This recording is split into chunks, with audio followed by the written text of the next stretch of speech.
올해 부동산 시장은 정말 뜨거운 열기로 가득했고 그만큼 많은 이들의 관심이 집중됐습니다.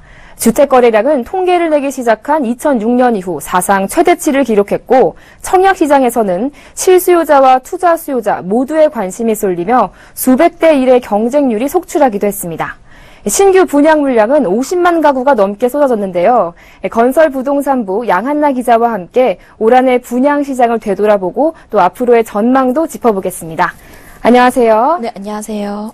네, 올해 분양 시장 정말 의미 있는 기록을 많이 세웠죠. 네, 그렇죠. 우선 올해 신규 분양 물량이 50만 가구가 넘게 집계됐습니다. 이 기록은 대략 15년 만에 최대치라고 하는데요.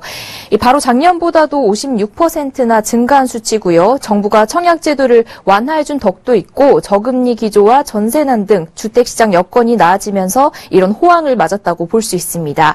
또 건설사들이 때는 이때다 하고 밀어내기 식으로 분양 물량을 쏟아내서 한편으론 공급 과잉 우려와 미분양 가구가 속출하고 있는 상황입니다. 네, 안 그래도 어제부터 지난달 미분양과 관련된 뉴스들이 막 쏟아져 나왔는데요. 네. 이 미분양 아파트의 증가율이 역대 최고 수준이라면서요? 네, 그렇습니다. 분양 시장이 과열 양상으로 흘러가면서 미분양이 속출할 것이라는 것은 다들 예상은 하고 있었는데요. 국토부가 통계를 내놨습니다.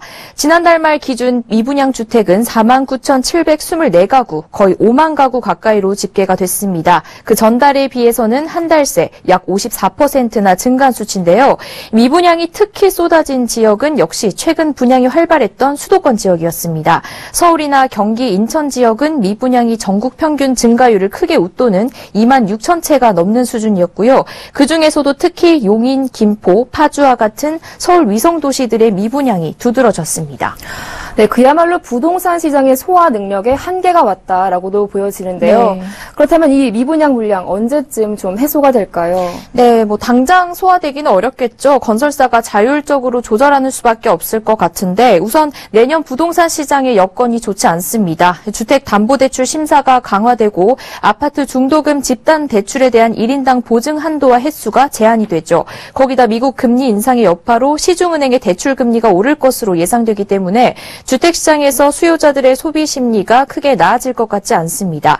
분양 거래 가격도 최근 서울 위례 신도시나 몇몇 수도권 인기 지역에서는 한 2천만 원에서 3천만 원까지 떨어지기도 했는데요. 그래도 전월세 가격 상승으로 실수요자가 여전히 많기 때문에 집값이 급격하게 하락할 가능성은 높지 않은 것으로 보여집니다. 네, 벌써 올해 미분양 물량만 5만 가구에 육박을 하고 네. 또 앞으로 부동산 경기 전망도 좋지만은 않은데 네. 이런 상황에서 이제 내년 신규 분양 계획은 어떤가요? 네, 당장 다음 달에 1만 5천 가구로 1월 분양으로는 6년 만에 가장 많은 신규 분양이 나올 것으로 보이고요. 내년 1년간 예정된 신규 분양 물량은 약 34만에서 40만 가구로 예상됩니다. 34만 가구 중 56%를 차지하는 18만여 채가 대단지 아파트라고 하는데요. 건설사들이 1,000채 이상의 대단지 공급 비중을 내년에 대폭 늘릴 계획을 가지고 있는 것입니다. 일단 전체 분양 물량은 올해보다 많이 줄어드는 수치죠. 이에 전반적인 분위기 역시 올해보다는 차분해질 것으로 보입니다. 전세난이 내년에도 계속 이어지기 때문에 신규 분양에 대한 수요자들의 관심은 계속될 것으로 예상이 되고요. 또 입지 여건이나 가격 경쟁력이 있는 곳은 투자 수요도 여전히 몰릴 것으로 보입니다.